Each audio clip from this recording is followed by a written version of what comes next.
So, I think, maybe kind of starting to talk about, as kind of usually, as is our want, start talking about a little bit about definition, and kind of why it's important.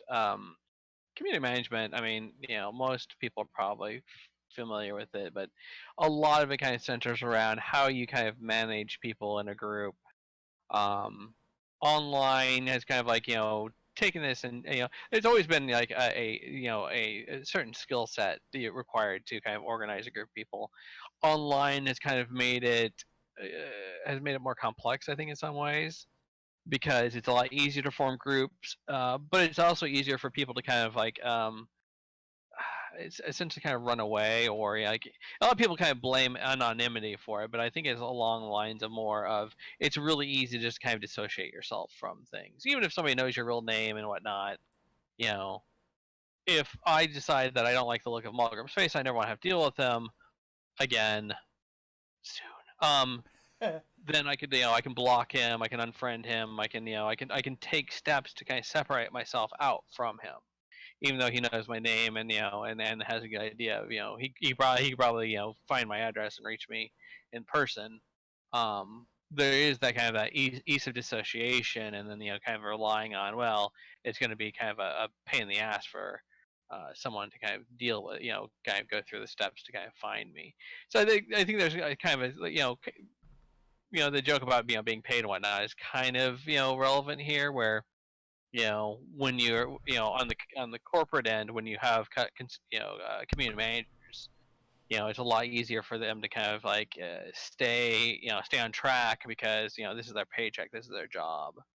But I think when you start managing individuals, trying to do something fun like role playing or organizing for content or whatever, it can be a lot harder to kind of deal with, because these people are not, basically getting paid, and and they might be fickle. They might decide, well, I don't like this anymore. And that happens oh so often. Right, right. And I think this is really important, because like I believe on some level that humans are kind of hierarchical animals. I mean, I don't quite believe that everybody needs to know their place and whatnot, but we do kind of like want to fit into a group and understand the group dynamics and know how things are going. Um, I think as a developer, you really want to provide, basically let people know kind of what the expectations are. A lot of community management is about managing expectation. I think on the individual level, it's kind of the same thing. You really want to establish expectations, so that, for example, if you're a role playing group, but you're going to have a lot of mature themes, like you want to have know how to kind of communicate that to people. Say, hey, we're going to have mature themes. If you're under 18, probably not the place for you. That type of thing. I mean, you could use, the mature filter on Twitch as an example of that. Right. I mean, there's a Yeah. reason Yeah. why I have that turned on. Right, right. And I mean, like, we're starting to get tools where we can automate this, but like when we're starting talking about like, communities and MMOs, there's really not a whole lot of filtering there. You know, you can have several, like, for example, Makote tribes, different tribes might have different focuses, and so, there's no checkbox you can say and say, oh, we're more interested in sexual themes, and we're more interested in exploring the nature of tribes, and we just like to get around and pretend we're cats on weekends while we do hardcore raiding content other days. Speaking of that, Yeah. did you know that they're making Cats the movie, like the Broadway show? Yes, yes. I saw a promo for it and I went, "Oh no." All your furry dreams come true. No, not even. Hey, don't rub me um, in with those freaks. oh yeah. But yeah, I think there is a lot to be said for how to communicate to people, how to recruit good people that will help you, how to recruit good people that will fit within a group, and how to kind of manage the inevitable, when there's somebody kind of like who's kind of shitty that just kind of shows up, and it tends to like not in the group, upset other people or whatever. The disruptors. Right, right. And that's something we both kind of have to deal with. Um, so kind of like looking at from a development point of view, kind of have a list of do and don'ts for things. Like generally, game developers will have professional community managers. Um, these days, like especially with larger games, you tend to have people that are um, more kind of like broadcasting to an audience. Back in the old days when the games were, especially in smaller games, like a lot of times we'd have a lot more personal interaction with people. Um, we might have Q&As and stuff like that. People might be able to reach out to us. But in game like World of Warcraft or Final Fantasy 14, the community managers tend to be a lot more kind of like indirect. Like they tend to kind of like broadcast a message rather than kind of being part of the community themselves. And then like a lot of kind of the administrative stuff ends up on customer service people. They're the ones that have to go and discipline people according to some rules that have been set and established and whatnot. Usually, and a good community manager will be able to even in a broadcast position will be able to broadcast, say, okay, here's the expectations of what we expect people in the game to conform to. So kind of with that perspective in mind, looking at what some of the things you should do, I think that one of the big things that you really want to do is kind of involve people from the community in the management of the community, uh, because you really want to kind of work with the community. Like you you want to, as a developer, you want to have some control over um the community, but in some aspects the community also has partial ownership of that, because that's what they want. That's they're made up of it. They're not mindless drones. They're part of I think, it. right, exactly. And so I think you need to, like, one of the big things you can really do in order to kind of like help people with that is to find people you can involve. That does two important things. The first thing is that it basically gives some people, especially people who are very influential, a reason to basically be on your side. Because if you give them some power, if you give them some recognition, give them power is basically giving them recognition. Most people want to keep that. They want to kind of they want to retain that power. They want to and then basically kind of show that they're worthy of it. The second thing is that more indirectly is that if other people see, oh, they're involving people in the community, and I know this person or I respect this person, then I think that's kind of vital, because it shows that basically a lot of the developers and operators of the game aren't like completely um, separate from the game, completely out of touch. Keeping in mind, of course, like when you get people involved, you're probably getting more of the hardcore people involved. They're not necessarily going to have the typical perspective of the game that kind of like the majority of players will have. So you still have to kind of like temper a lot of the information you get from them, through the lens of understanding that their what their game experience is not necessarily going to reflect what the majority of the people in the game are going to do. But I mean, they're going to have a lot of kind of on the ground experience, and they're going to basically be hopefully be able to give you a different perspective on what's going on kind of on the ground level in the community. Kind of the next big thing is basically you really want to keep the community welcoming, because the typical life cycle for a game is basically you attract a whole lot of players. You want the new players. Basically, players will basically kind of churn through your game. They'll get bored. They'll leave. But we have the lifeblood is kind of the new players that you bring on. And the kind of the more welcoming a game is, the better it's going to be. And so like a lot of what you really kind of want to focus on is how do you really kind of reflect a welcoming community to the players, while also kind of catering to the old players. Kind of looking at my experience in Meridian 59, one of the big problems we had was that for most of the time I was involved with it, we had a very established player base, and like the player base really didn't care much about new players. Because like they basically they were established, they had theirs. The new players were kind of like fodder for the mill. To basically these are the people that you would hunt down and kill because they were easy targets. Which basically not a great new player experience. In addition, kind of like the way the community is built up, there's a lot of subterfuge, there's a lot of lying. I can basically probably point to Dejara here about Eve Online, basically where you have a lot of um, where you have a lot where there's a lot of issues with trust. And so one of the things I tried to do in order to kind of make the game feel more welcoming is if somebody created a brand new character, like this wasn't a rerolled character, I put like a little thing in there. I put a little thing in there there when you looked at the player saying this soul is new to the lands of Meridian 59, kind of giving people kind of a hint that okay, this person probably isn't a mole trying to get into. I mean, people could still buy additional accounts and create a new character and whatnot, but in general, this was kind of a hint that like this is not someone this is someone you can probably trust. They're more likely to trust.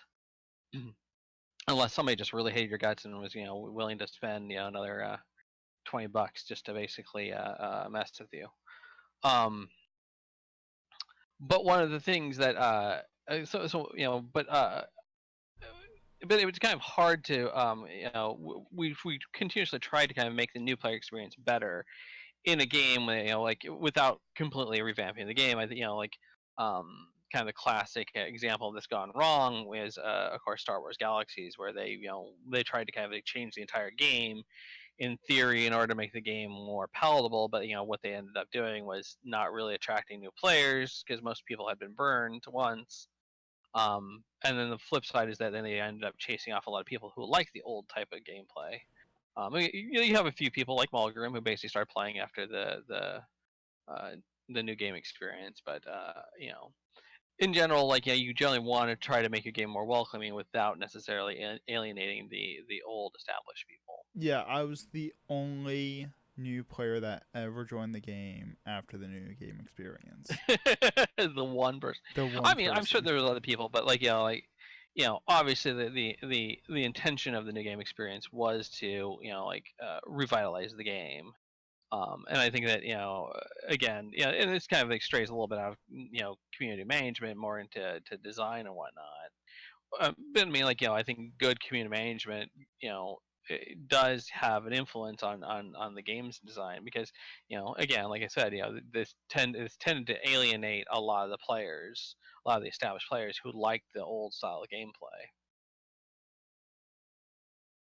And so I think that and then so the next thing kind of this rolls in kind of nicely. The next thing is that you really want to try to protect people, because bigotry and hate drive away people, and it's really easy to kind of you can get a community basically if that takes root, then basically that becomes the norm for the group, and that's kind of really and then you basically it's really shitty. Kind of the example of this is kind of 4chan where a lot it was supposed to be kind of like free and open and great and whatever people could kind of do, but it's basically then there's trolls and and actual racists and bigots that showed up, and it just became kind of a really toxic place to go and hang out. And even and it's one of those things that even one bad apple can really kind of create a really kind of negative experience for people. If there's one person just kind of because a game an MMO tends to have be a little bit of a broadcast medium. If you post on the forums or if you go into the game and use shout chat or zone chat or whatever, you can reach a whole lot of people. So one person kind of spewing really kind of hateful things can have a really large impact and really kind of scare off a lot of people. And it's one of the problems you run into is because in the short term, it can seem like maybe you can make a little bit of a devil's deal and get people in there, and then we'll deal with them later. But once they really kind of get that foothold in there, once you let kind of the bigots and the hateful people get their foothold in there, that tends to attract more of that type of people. And one of the problems you run into is the other problem and perspective you have is like if you see people that are kind of core to your game and they kind of tend to be very toxic. I mean, you still need to kind of address that because like I think that the big example here would be League of Legends, where like the game was known for being really toxic because you had a lot of the more elite players get frustrated with the less experienced players and call them out, and like then the less they kind of like had the follow-on effect of the less experienced people if they felt like, oh well, if they felt, oh, all these other people are are hurting my chances, then I'm going to yell at them because somehow that's going to make them play better. But League of Legends kind of really took on an aspect of being a really toxic place, a really kind of terrible place to spend time, to play, and then basically like Riot, who has a whole lot of money, then had to spend a whole lot of time and effort kind of learning how to manage this type of toxicity. And basically if you get to that point, like the good thing is Riot did kind of provide a lot of papers and a lot of like scholarly papers and information talking about and looking at their community and the steps they took to basically kind of clean it up. So I think that's a good thing. But like like even if you think you have a core player that like a core player base like hardcore raiders or whatever, if they're being toxic, you still need to kind of really deal with that. And like that applies on the smaller scale too. I had a friend recently who was in a guild in Final Fantasy 14. They call them free companies. But one of her FC mates basically like was just super toxic. Like he's kind of the the anchor for their raiding group, and he was just like being just like super hateful toward her because he felt like she wasn't carrying her weight, and she wasn't good enough. Like one time she's like, oh, sorry guys, I can't make it, and he was like, oh good, we wanted someone good anyway. Oh my god.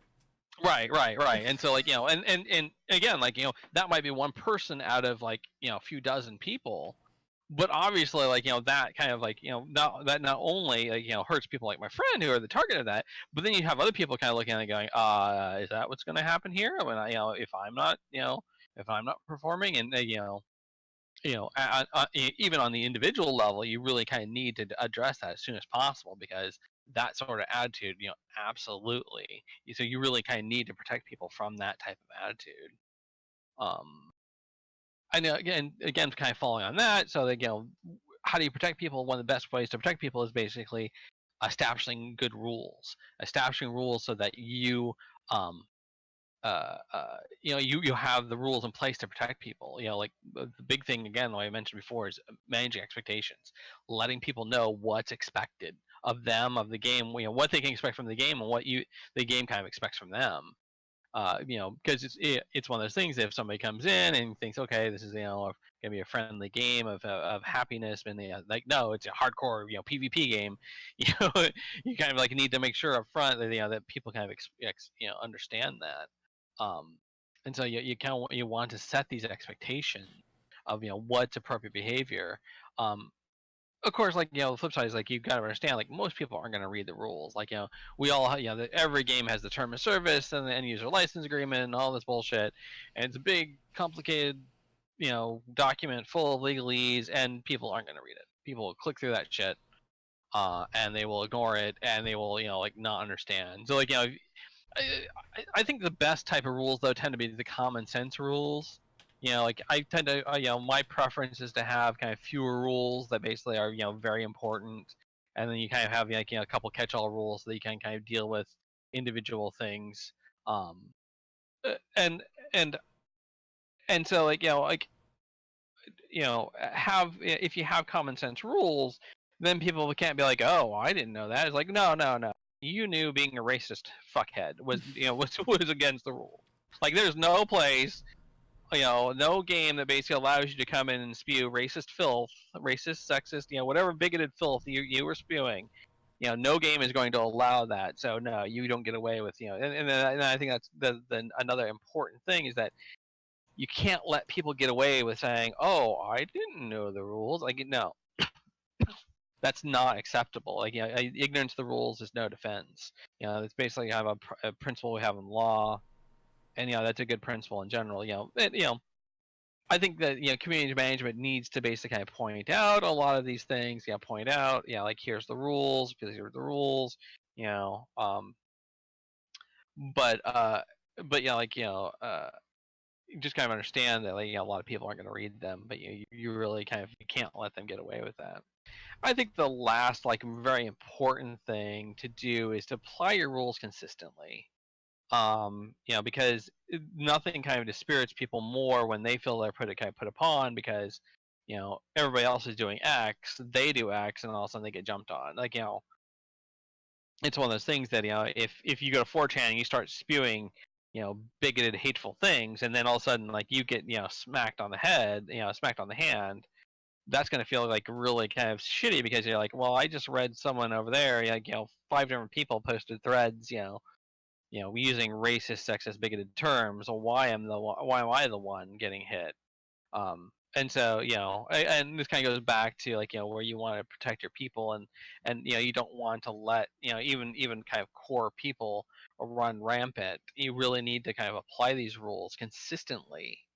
You want you want to catch every broken rule you can, and there is the kind of the reality of this is not every time are you going to be able to kind of catch people who break the rules. But if you I think if you make a good faith effort and if you get 90-95% of the instances, and if you kind of reply to a lot of times when people kind of use a reporting feature or whatnot, I think that shows that you're making a good effort, and an oversight is basically a legitimate oversight rather than just nah, we're gonna let this one slide because I like that person or whatever. And the severity of the infractions also plays a role in my opinion as well. Right. I think. Well, I mean, it's easier. There's kind of this theory called the broken windows theory of enforcement.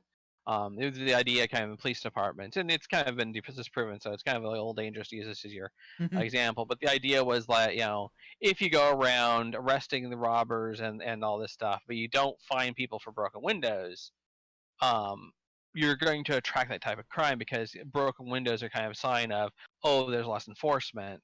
So basically, crime's going to get worse there. Even if you're trying to address the larger crime, that larger crime is going to grow. So basically, it's one of those things if you have a no swearing policy and you let somebody swear, if you just kind of start ignoring that, well, then people are going to do more and more things regarding language and harassment and things like that because they're going to be like, oh, well, they don't enforce the rules anyway. Oh yeah, we're gonna be a no swearing podcast. Fuck that. Hey, that's against our policy. Oh, you want me to leave? No, please don't leave me, senpai. Okay, there you go. But I think also you want to let the punishment for the crime as well. If somebody kind of lets loose an F-bomb, and if you have no swearing policy and somebody lets loose an F-bomb, then that's not as severe as if someone unleashes a tirade, a swear word filled tirade of harassing someone. The person that kind of typed fuck in their chat because they want because that's just the way they talk normally. That person gets a warning. That person that kind of unleashed a tirade on someone, they don't get a warning. Usually you kind of escalate that to go no, you were harassing someone, you're being an asshole, you need a timeout, you need to think about what you're doing, and you want to communicate that this is not appropriate for again, establish expectation that this is not appropriate for this community. I liked your expression earlier. I was slapping the head. I know it was a mistake, but I still really like that one. Well, okay, so they slap on the wrist, but one of the things that a lot of older MMO people talk about is when something was changed and it didn't go their favor, they would call it a slap in the face. So I think I kind of mangled that all over the place, but I still liked it. Yes. You got a slap on the hands or a slap on the head? A slap in the face, even though I paid my subscription. I mean, on the flip side, I think you don't really want to be inflexible. Sometimes showing a little bit of mercy. If someone let's basically if somebody kind of does a swear-filled tirade that's not necessarily toward anybody, and you delete it, but you find like maybe they posted elsewhere, like oh, a week ago my one of my parents died, like a little bit of mercy in that situation. You still want to deal with the post, you still want to kind of let them know it wasn't appropriate, but like giving them a 1 month suspension of their account because they used 5 profanity in a post, and that's the standard punishment, probably isn't the best. You're probably just going to alienate someone from the community that was having a bad time. Um, and so like being flexible like that, I think it will kind of help um, help your community in the long run. By not being too inflexible. But again, one of the things I think you really want to do is look at how do you stop future infractions. That person that basically had whose parent died recently goes on a four-filled tirade. That's probably not how they are normally. So giving them a little leeway is fine. The person that kind of does this consistently, you really you need to kind of escalate the punishment to kind of let them know, no, you really need to watch this. This is not appropriate for our community. Understand the context of the behavior. Right, exactly, and that can be really hard, especially for like a really large game. Maybe you don't know someone's parent died last week, and that's why they kind of all of a sudden went on a swear-filled tirade. But again, again, the flip side of that is that if they went on a swear-filled tirade towards someone else in the community, your hands are going to be a little more tied on that. You're not necessarily going to be like, oh well, you were just having a bad day, because it's like, well, you were having a bad day, and then you made somebody else have a bad day, so then we needed to kind of deal with this. Bad deception. Right. Yeah, and again, like kind of going back, like toxic people tend to kind of spread toxicity. They attract toxic people, and so that toxicity. But and then also like if somebody's an asshole to other people, well, they're going to assume that that's the typical tone. They're going to ramp up the rhetoric. They're going to ramp up their behavior to basically kind of like be more toxic to other people as well. Edajara has a statement. That's something we've actually addressed before. He said, this is a trade-off in being too explicit. There's a tendency, in particular in competitive games, for players to dance right up to the clearly marked lines and do stuff that doesn't technically go over. You've mentioned having to deal with that with Meridian in the past. Right. Yeah, and that's kind of like I was gonna get a little bit into that with kind of like the things you don't want to do. Yeah, like, that type of thing.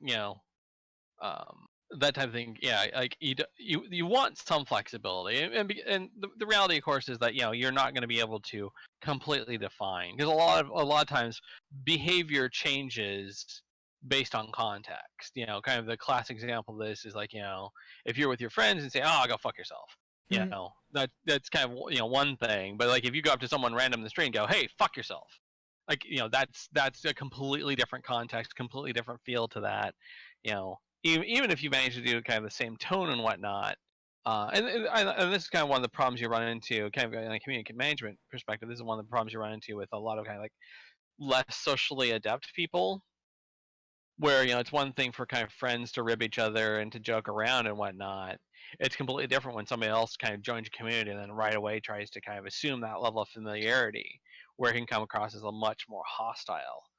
But it could be that they really don't have the social graces to understand, like, no, this person and I have been friends for a couple of years now. We understand each other. We can basically tease each other. You coming in and doing the same thing just feels like you're kind of being an asshole. I have so many stories about that. Right.